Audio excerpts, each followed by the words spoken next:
Hey, it's Andy with the Mandel Team at Remax. I'm here to bring you your January 2023 housing market update. As always, for the purposes of these videos, we're going to be talking about single-family homes only in Boca, Parkland, and Coral Springs.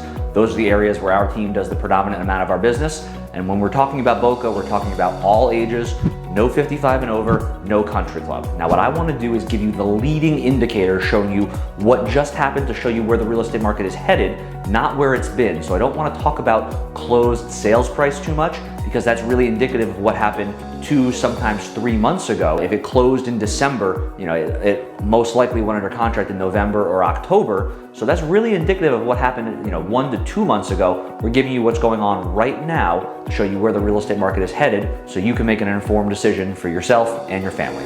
So let's get into it. The first stat we like to look at is the number of new listings hitting the market.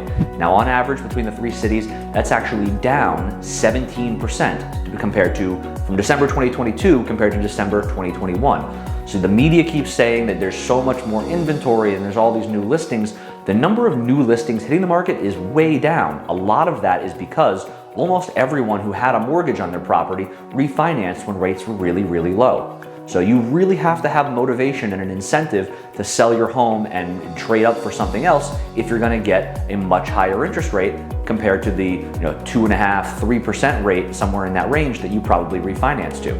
So we're seeing way fewer homes hit the market. At the same time, the number of pending sales, homes that are going under contract and coming off the market, that's down 45%. So there's way fewer homes going under contract right now than we were having at the end of 2021. There's a lot fewer buyers that are out there right now that want to pay the interest rates that we're paying right now, 6.5% roughly.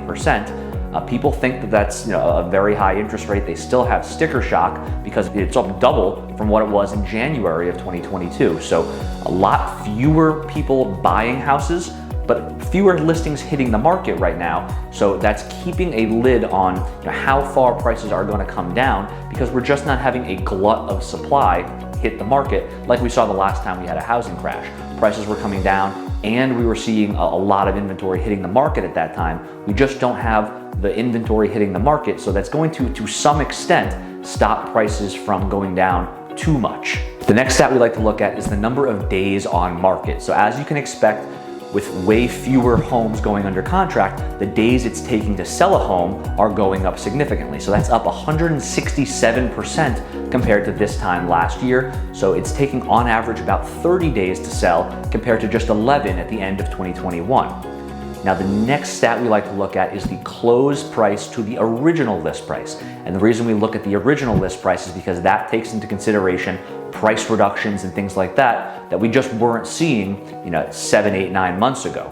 So currently, the average closed price to the original list price is 8% off. It's 92.8%. So buyers are getting a much better deal. Sellers are having price reductions. Buyers are able to negotiate better deals because there's fewer buyers. When homes aren't getting 7, 8, 9, 10 plus offers in 24 hours, buyers tend to be able to negotiate a better deal. So if you're thinking about buying and you think, oh, these prices are too high, just imagine if you were to get 8% off of that price. That's a significant savings to you as a buyer. Now, the last stat we like to look at is the number of months supply of inventory. So this is what I think is the most important stat. This says that if there were no more homes to hit the market, how long would it take for all of the homes that are there to go under contract and come off the market?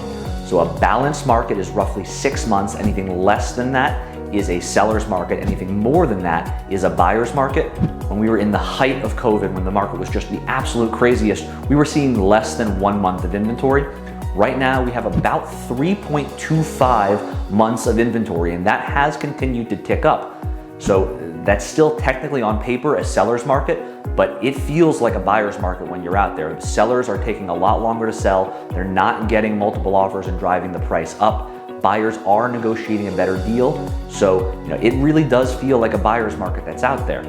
3 months of inventory is obviously 3 times as much as what we were seeing before, and that's why people are saying there's so many more homes on the market. It's not that we're having a massive flood of new inventory, it's that homes are taking a lot longer to sell, so buyers have more options to choose from at any given time. Instead of there being just one home on the market, there's 5, 6, 7, sometimes 10 homes in any given neighborhood that are very similar to each other. So buyers have a lot more to choose from. There's a lot more available, and this is really what's leading to that feel of a buyer's market. So what does this all mean? If you're a buyer, this is still a good time to buy because you no longer have to make a rush decision, buy a house that doesn't fit your needs. You can be patient, you can wait for the right home.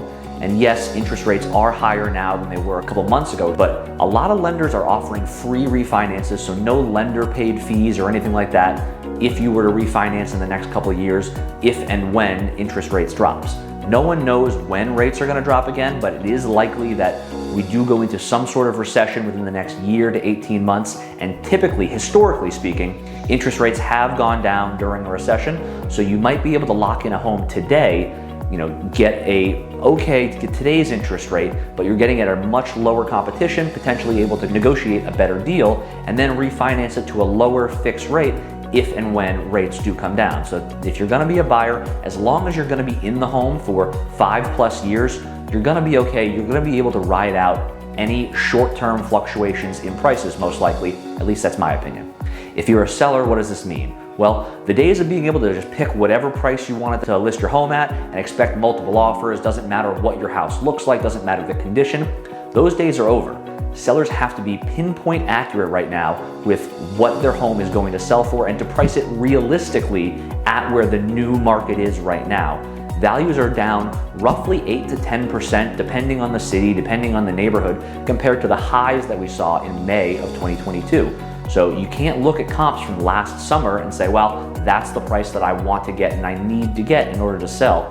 That's just not a realistic price. It's not in line with where buyers are willing to pay today because they have a lot more to choose from. All of these stats are showing that buyers have more power now than they did at any time in the recent history of this housing market. So you gotta be very accurate, but if you consider that home prices are up about 40% over the last 2 years, if you came down and you're only locking in a 32% gain from what you had when you pre-COVID, that's a really, really good gain.